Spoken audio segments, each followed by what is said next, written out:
జగన్ రెడ్డి బయటికి వస్తే శవమన్నా కావాలి, లేదా కూటమి ప్రభుత్వం సంక్షేమం అన్న చేయాలి. ఈ రెండే గుర్తుపెట్టుకోండి.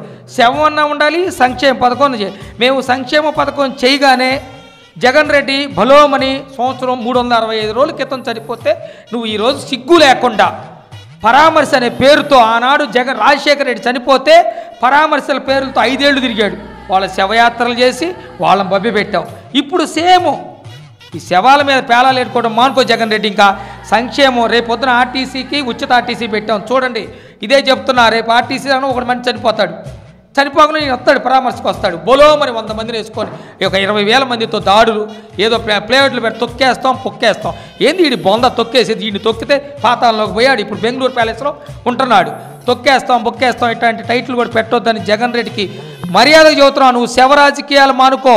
నువ్వు లా అండ్ ఆర్డర్ని దెబ్బతీస్తే, లా అండ్ ఆర్డర్కి ఇబ్బంది కలిగిస్తే, రాష్ట్ర ప్రజలు భయాభ్రాంతులు చేస్తే నీకు ఇస్తామని మరొకసారి చెబుతున్నావు జగన్ రెడ్డి.